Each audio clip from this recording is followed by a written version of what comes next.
Después de siglos de contar la historia de la separación de Dios, parece que esa narración no ha sido elegida por nadie. Aparenta eso, pero no es así. Simplemente has seguido escogiendo el relato transmitido por tus antepasados, por tus vidas pasadas, por tus errores y deseos anteriores.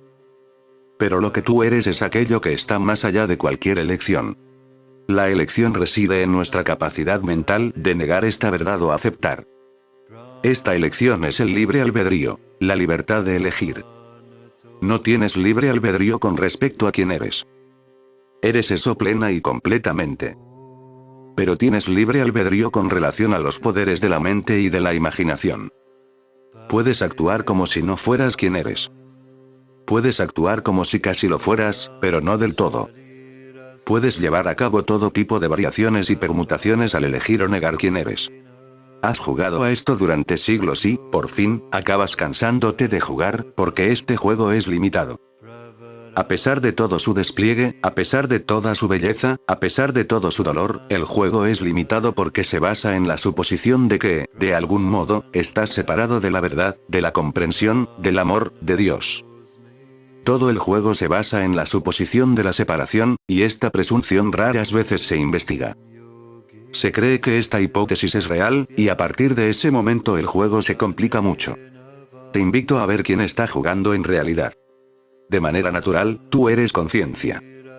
Lo que llamamos Dios es conciencia suprema. Eres uno con Dios de manera natural. Eres la verdad de manera natural.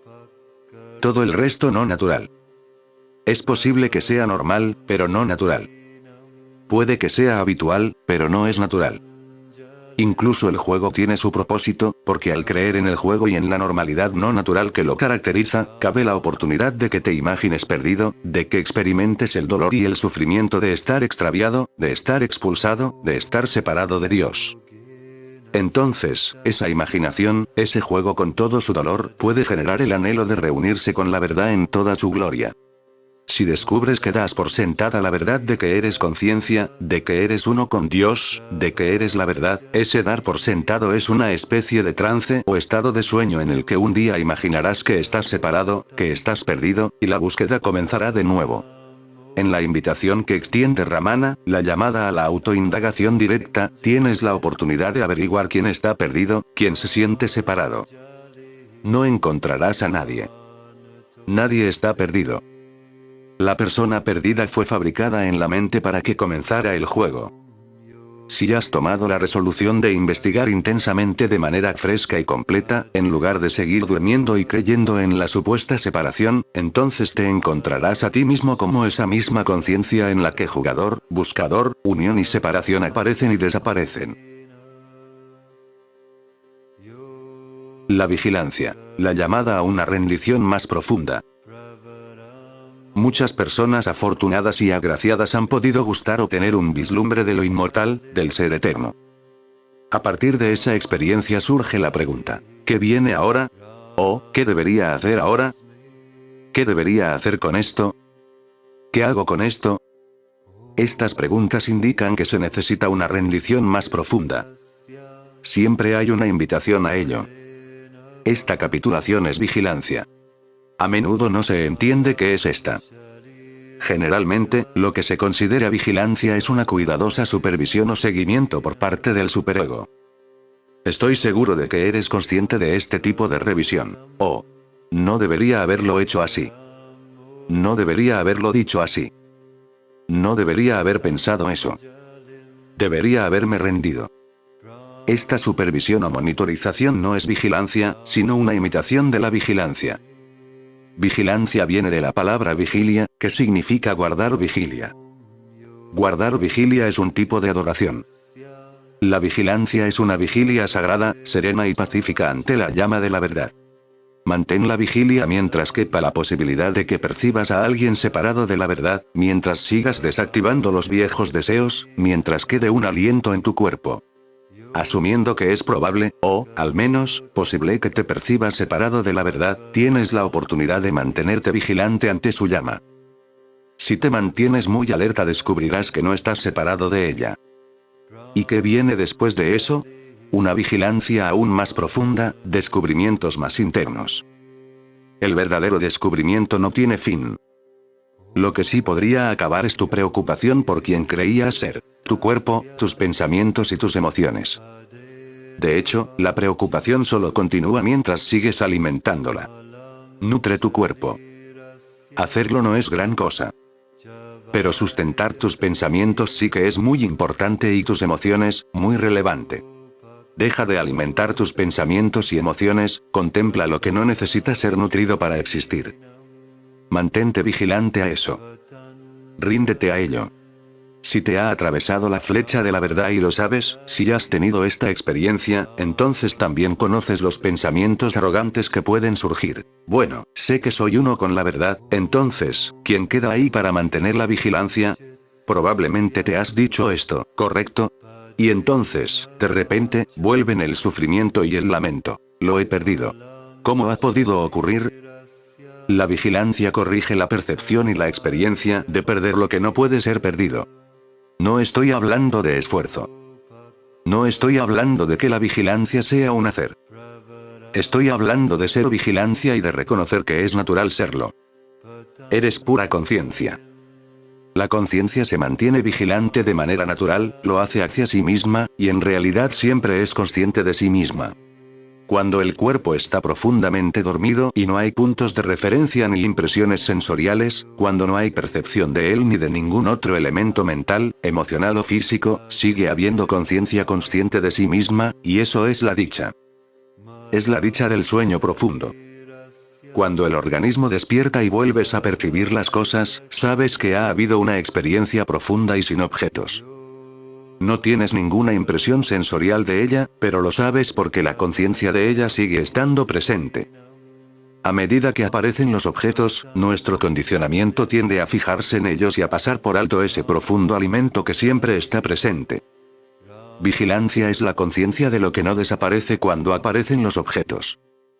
Tanto si estos son exquisitos como si son horribles o mundanos, siempre está presente una conciencia que es consciente de sí misma, una conciencia que es consciente de sí misma, sean esos objetos emocionales, mentales o físicos.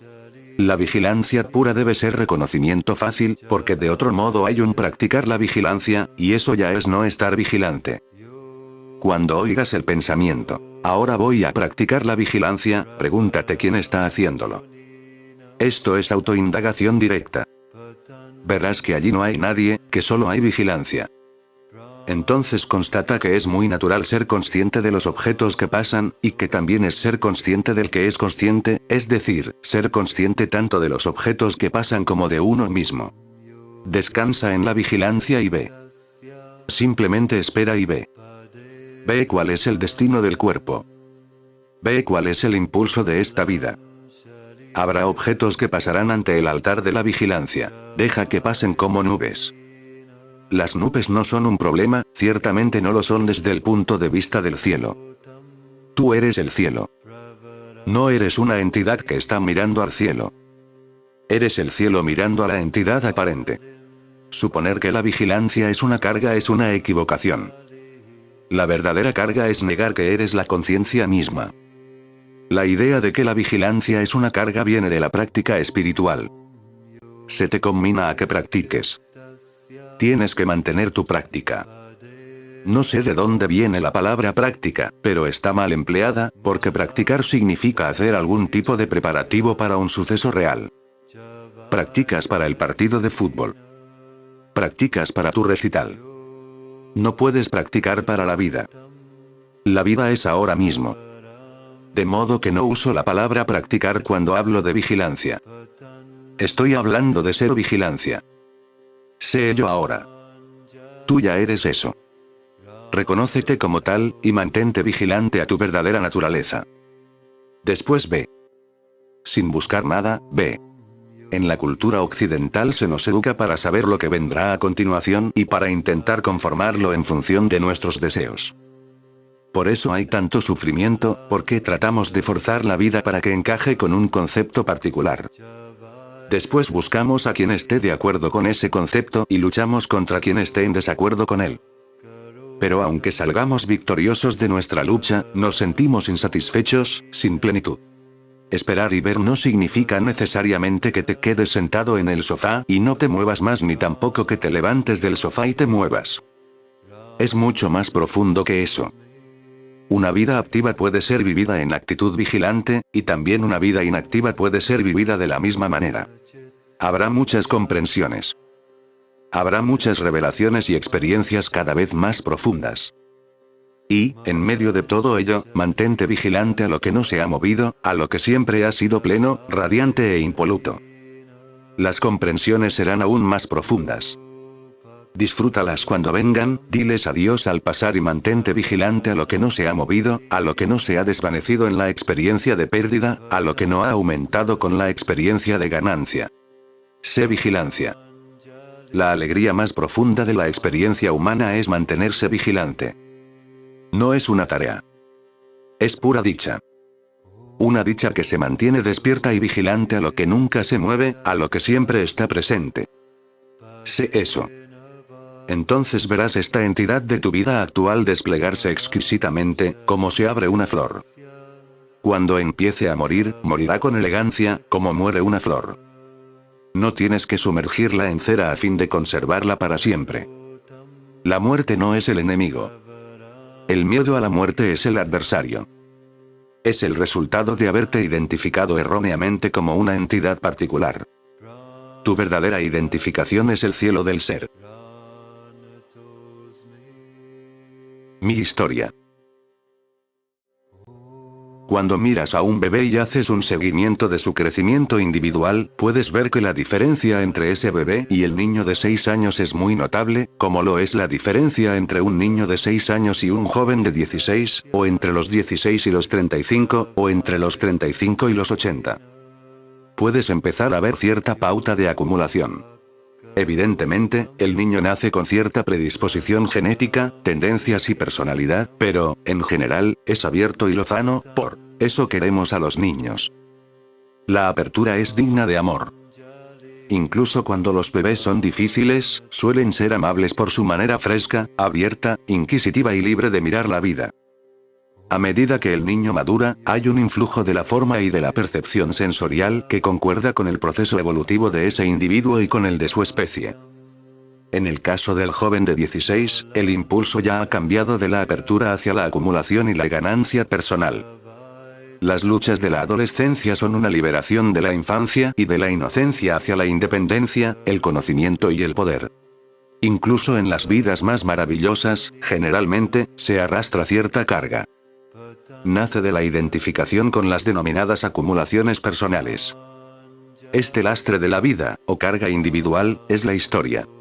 Una historia tiene que estar magnetizada por un punto de vista. Ese punto de vista es la misteriosa identificación de uno mismo como un individuo particular. Llamémosle el yo genérico. El yo es el imán que atrae sensaciones y experiencias, que traduce en un relato, la historia de tu vida. Esa crónica es un sueño. Y de ese sueño es posible despertar. Me encantan las buenas historias. No hay nada de malo en una buena historia. Puede ser profunda, hermosa y entretenida, tanto en sus aspectos sublimes como en su horror. Una buena historia, generalmente, tiene complejidad, misterio, éxito y fracaso, y una verdadera historia tiene una resolución final que la unifica. Ciertos individuos, en ciertos momentos de su vida, reconocen que no la quieren.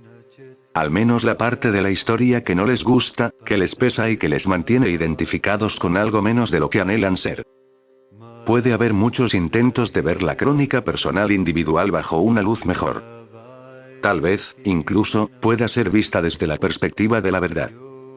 Esto es glorioso y maravilloso, porque, en una vida mejor, uno deja de identificarse como víctima y empieza a reconocerse como héroe o heroína, o incluso, posiblemente, como un ser iluminado. La mayoría de los que leéis esto estáis en una posición especial. Con relación a la carga de vuestra vida a los 6 años, o a los 16, estáis en el cielo o al menos habéis vislumbrado el estado celestial. Como mínimo lo habéis visitado y reconocéis. Aquí es donde quiero vivir. El cielo. Porque en esta tierra prometida me dan la bienvenida. Soy ungido, glorificado, adorado y reconocido como el propio Hijo de Dios. Esta es una historia preciosa, y no se la quiero quitar a nadie, excepto para los propósitos de nuestra investigación. La verdadera indagación revela lo que está más allá del cielo y del infierno. Mi maestro me pidió que te aportara esta oportunidad de investigar. Te estoy pidiendo que averigües cuál es tu historia actual. Si aún hay agresión, victimismo o heroísmo, alguien que te haga algo, o que haga algo por ti, o incluso contigo, cualquier escenario de escape, de logro, de ganancia, de pérdida, reconócelo como un punto de vista y di la verdad al respecto. Esta historia puede ser sutil, y en su sutileza es donde reside su gran poder.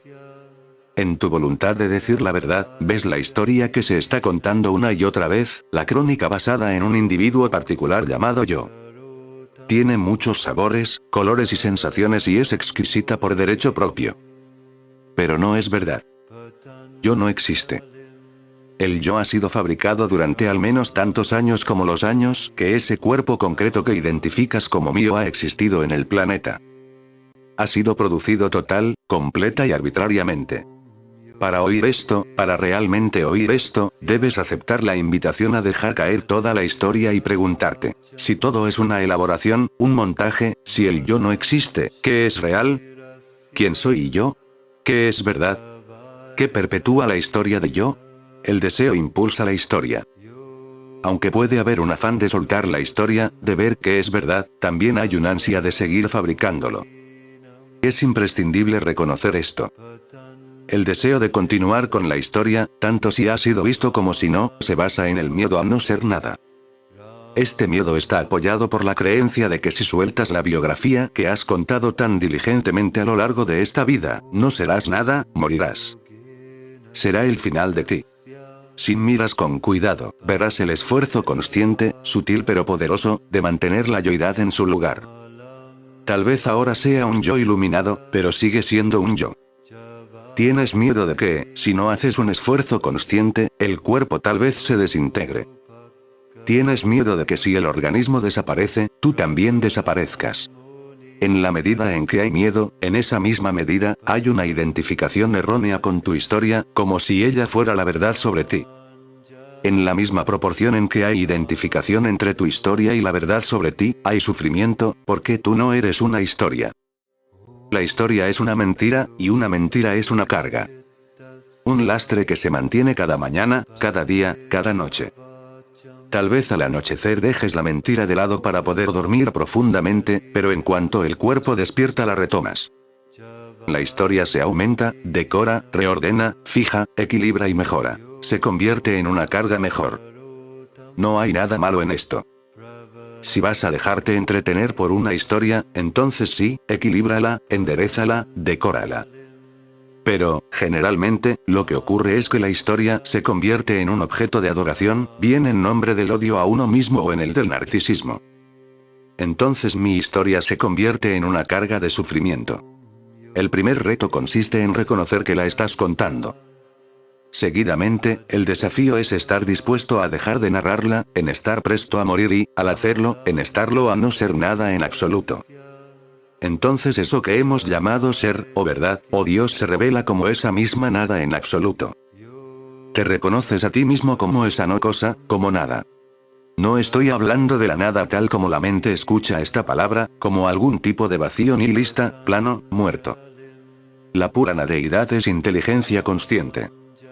El niño no conoce su nombre y, por tanto, no se relaciona consigo mismo como nombre. Lo hace como inteligencia consciente. La historia del niño pequeño, del adolescente y del humano maduro es la historia del emerger, de la adoración, de la carga y de la liberación del yo, fin de la historia, y vuelta a la inteligencia consciente. Se trata de conocerse conscientemente como la inteligencia consciente en la que todos los yoes aparecen y desaparecen. Muchos individuos han despertado a la verdad de que la conciencia individual es inseparable de la universal. Entonces, lo que pueda quedar del impulso de la aparente conciencia individual se ha ido a un convento o se ha aislado de la sociedad. Durante un tiempo, mientras tuvo lugar la absorción de la aparente conciencia individual de Ramana en la conciencia pura del ser universal, este tuvo que ser alimentado. No había un interés por mantener su cuerpo vivo. Mi profesor Papaji tendió el puente entre la vida del sadhu, una vida retirada de las interacciones con la sociedad, y la vida de una persona activa. Papaji vivía fuera del ashram protegido. Tenía una familia, y un trabajo, y mantenía interacciones cotidianas con otras personas de mentalidad muy diferente, sabiendo en todo momento que él era la totalidad de todo ello. No sé cuál es el destino de tu vida. Pero, tanto si la vives como un ermitaño como en medio del mercado, estás plenamente capacitado para reconocer la verdad de tu deidad inherente. Las 4 manifestaciones de la mente. La mente se manifiesta como 4 aspectos básicos.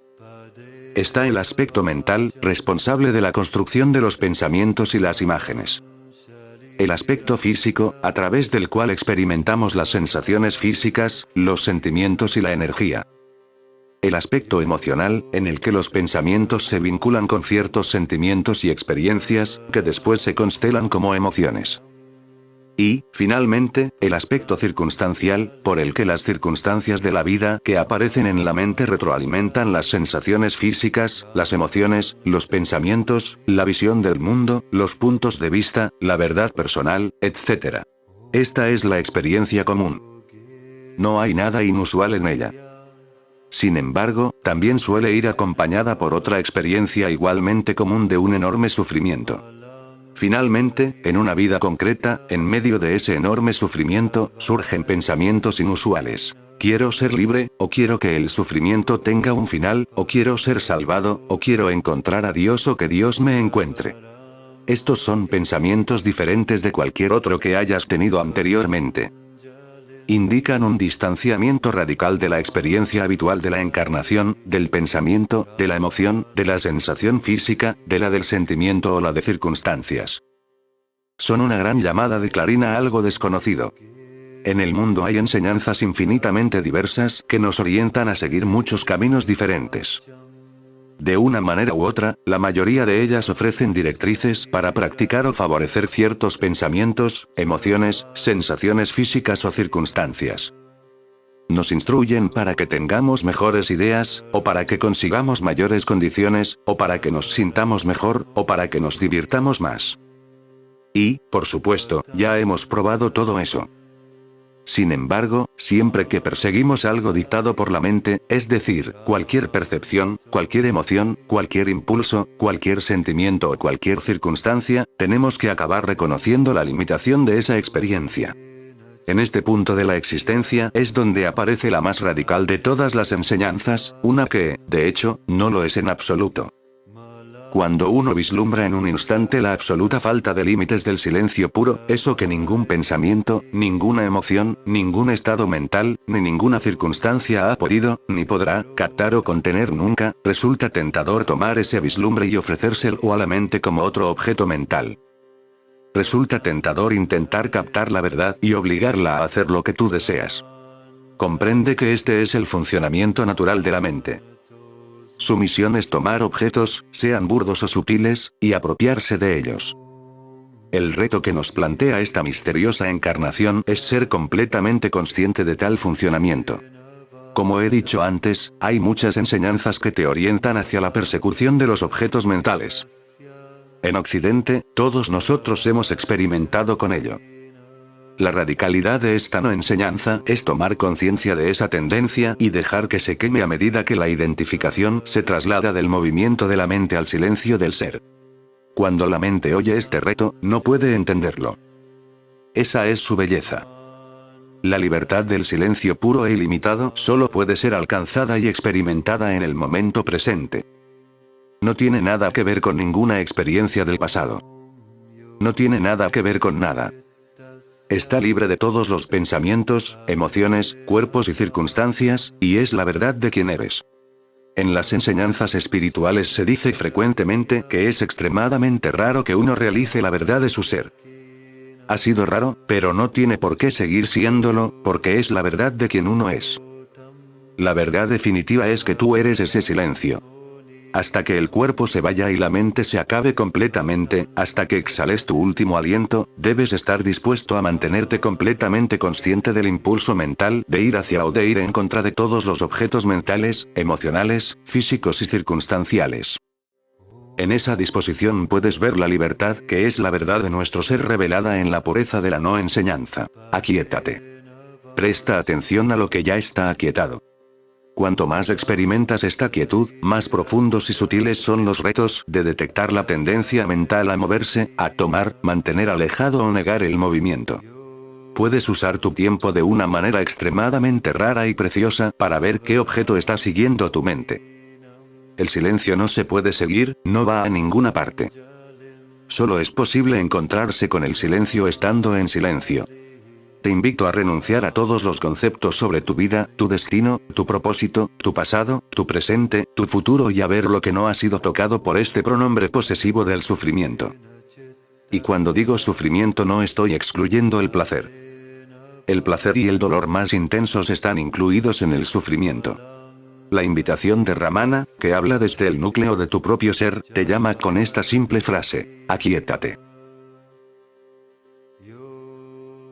Supervivencia, sexo y poder personal. A medida que se produce el cambio desde la capacidad proyectiva de la mente hacia su capacidad de descansar, vamos tomando conciencia de que para perpetuar mi historia tiene que haber tres grandes líneas argumentales, tres impulsos. En el punto de cambio puedes empezar a reconocer más claramente la obsesión por estas tres grandes líneas y la fijación en ellas. Todos los hilos de la historia se basan en la supervivencia. La línea argumental inicial y fundacional guarda relación con la supervivencia del cuerpo, con todas las ramificaciones más evidentes o sutiles de ese impulso primario. A partir de ese fundamento todas las demás líneas argumentales guardan relación con el sexo o con el poder. Mantienes estos hilos volviendo a contar tu historia innumerables veces, incluso en el mismo día. Inicialmente los hilos se establecen por muy buenas razones. La identificación del yo con un cuerpo individual favorece la supervivencia del cuerpo. Si el bebé no llora, probablemente morirá. Y se necesita sexo para tener más bebés. También existe la preocupación por la propia posición en el rebaño, de modo que el cuerpo esté protegido, incluso exaltado, para poder sobrevivir. En este momento, en esta etapa de tu vida, puedes reconocer que estos hilos guardan relación con mi historia y con la perpetuación del cuerpo, equiparando el yo con el cuerpo. Ahora bien, puede darse un reconocimiento más profundo de que ciertos pensamientos ya no tienen que continuar siendo pensados. De hecho, el problema del hambre ya está resuelto y no tienes necesidad de pensar, planear u obsesionarte con ello. Lo mismo es válido para el sexo. La perpetuación de la especie ya no es un problema. La energía sexual puede presentarse, pero sentir la necesidad de obcecarse con ella solo causa un sufrimiento innecesario. La obstinación por el poder personal, formar parte del rebaño para estar protegido o llegar a lo más alto para tener más poder, conlleva el mismo sufrimiento. En este momento tienes la oportunidad de detener esta historia innecesaria, de modo que su continuidad inconsciente pueda hacerse consciente. Cuando es consciente, existe la oportunidad de dejar de obsesionarse, de detener la adicción, de dejar de proyectar la historia, de dejar de ensayarla y de confiar en que todos los mecanismos de supervivencia apropiados ya están en su lugar. Ahora mismo, en tu vida, tienes la capacidad de reconocer que esta corriente de vida, gracias a las bendiciones y a la suerte, tiene alimento y abrigo, tiene tiempo libre y tiene el apoyo necesario para poder ponerse a considerar aquello que es más profundo y significativo que la supervivencia, la procreación y el poder. Este es un tesoro raro y precioso. A lo largo de nuestra historia, y en nuestra situación mundial actual, la mayoría de la gente no tiene esta oportunidad. Pero para ti, que vives en la abundancia, la supervivencia no es un problema. Por supuesto, puedes convertirlo en ello. Puedes preocuparte por tener una existencia cada vez mejor, con más garantías, pero, si dices la verdad, la supervivencia ya no es una traba para ti. Tienes que convertirlo en un obstáculo. Tienes que perpetuar la lucha, la presión, el llanto, el sufrimiento, la exigencia de garantías. Esa perpetuación es la práctica de contar la historia una, otra, y otra vez, pasado, presente y futuro, evaluando, comprobando, sopesando y fijando. Tienes una vida muy privilegiada. Siempre puedes encontrar a otros más favorecidos, pero más fácilmente encontrarás a otros que lo son menos. ¿Qué vas a hacer con este privilegio? ¿Qué vas a hacer con las luchas y con los esfuerzos de tus antepasados para que pudieras tener esta vida afortunada? ¿Cómo vas a pasar tu tiempo? ¿A qué vas a dedicar esta existencia particular? ¿Hacia dónde dirigirás tu atención? Nadie puede responder a estas preguntas por ti. Cualesquiera que sean tus circunstancias, hay grandes santos, sabios y seres despiertos que pueden llamarte a una vida más profunda. La mayoría de vosotros habéis saboreado todo tipo de placeres sensuales. ¿Dónde está vuestra atención ahora?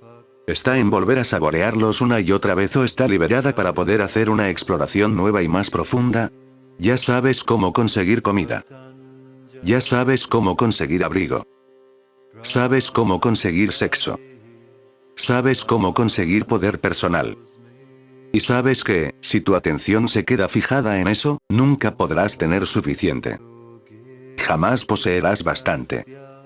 Si tu atención está liberada de eso, entonces lo que tienes siempre es más que sobrado. Lo que eres siempre es más que suficiente. Cuando hablo de libertad estoy hablando de liberar la atención, de permitirle que explore libremente y no de atender obsesivamente aquello de lo que ya te encargaste hace mucho tiempo. Esa batalla ya ha sido librada y, por fortuna, ganada. Ahora, ¿qué vas a hacer con este tiempo de paz? La mayoría de la gente generará otra guerra. Eso los hace sentirse vivos. Les da algo que hacer, un enemigo con el que enfrentarse, aliados que reunir. El verdadero reto consiste en ser pacífico, en ser quien eres, en honrar lo que de algún modo ya te ha sido dado en esta vida. Honrarlo es compartirlo. Entonces tu existencia se convierte en paz que reconoces por doquier, independientemente de las circunstancias. El acto más despiadado de una vida. Los libros sagrados y los grandes maestros han dicho frecuentemente que un ser despierto es una rareza. Esto ha sido verdad en el pasado. Que siga siendo verdad en el presente y en el futuro depende de ti. Esto requiere una resolución tal que es inconmensurable. Cuando esta es total, entonces tenerla es lo más sencillo. A menudo puedo leer las cartas más exquisitas de apertura y profunda realización. Son cartas que te han inspirado y que me han inspirado a mí, pero, en definitiva, estas cartas no significan nada. No representan nada cuando hasta el escritor de las cartas más profundas acaba cayendo en la tentación de los fenómenos. Reflejan la verdad, la despliegan, pero tu vida, tal como la vives ahora, es el reflejo de lo que realmente quieres. Si lo que realmente deseas es la verdad, entonces vivirás rendido a ella, y no al despliegue fenoménico. Tanto si se trata del fenómeno del poder personal, de la excitación sexual o del poder espiritual, todo ello son trampas de la mente. Cuando los fenómenos que han sido dejados de lado se presentan de otra manera, por otra puerta, prometiendo más gloria, más belleza, más emociones, el patrón habitual es volver a caer en el trance de los placeres pensando, oh, sí. He estado esperando esto eternamente. Ya volveré después a la verdad. ¿No das la verdad por hecha cuando haces esto? Si te rindes a la verdad que ningún fenómeno puede tocar, eres libre. Entonces tu vida es un faro de libertad. Esta no tiene nada que ver con la comodidad o la incomodidad, con lo que te gusta, o te disgusta, con la excitación o el aburrimiento. Es verdadera libertad. La verdad de tu ser es ella, y los fenómenos que se despliegan no son sino simples máscaras, vestimentas, nubes que pasan, momentos químicos eléctricos. La resolución no es algo casual. No es trivial. Es la posibilidad más extraordinaria, más rara, y más inusual de una vida. Al abrazar y rendirte a esta excepcional oportunidad, cuentas con el apoyo de todos los seres despiertos, en todos los reinos, a lo largo del tiempo, y después de él. Aún así, depende totalmente de ti. Recibes su apoyo, te animan, te activan, te seducen, pero todo sigue dependiendo de ti. La verdadera rendición es el acto más despiadado de la vida. Es estar dispuesto a morir a toda esperanza de placer, a todos los deleites. Y después mira a ver qué recibes. No puedes rendirte a la verdad para conseguir más dicha. Has intentado hacer ese negocio y lo que has conseguido es más sufrimiento. Incluso el placer extremo viene acompañado de más padecimiento. Debes esperar los despliegues más profundos, más vastos, más emocionantes de la tentación fenoménica. Debes aguardar que surja aquello que has ansiado en los rincones más ocultos de tu mente. Tanto si es una realización de poder personal, como la aparición de la anhelada pareja del alma, como de conseguir riquezas, o reconocimiento personal. Cualquier cosa que te esté esperando se presentará. La resolución no es un asunto trivial y lo que la hace complicada es el intento de aferrarse a cierta idea de gratificación personal. Paradójicamente, esto en sí es el infierno. Cuando estás dispuesto a afrontar plenamente cualquier tentación, sea horrible o exquisita, y a morir a todas las fantasías de gratificación personal, descubres que tú eres la gratificación misma. Esta es la invitación de Ramana y de Papaji. Puedes esperar que se te empuje, que tiren de ti, que te den la vuelta, que te ataquen por detrás y por el costado, que te ofrezcan dulces y flores, que te aporreen. A esto se le llama Leela, el divino teatro de la conciencia. Leela juega muy duro. Si estás rendido a la verdad, entonces el juego solo introducirá tu mente todavía más en ella. Si, de hecho, estás rendido a alguna experiencia fenoménica, tu mente saldrá de la experiencia de que tú eres la gratificación misma y volverá a buscar más, o algo diferente, o mejor. Los nombres de las puertas del infierno.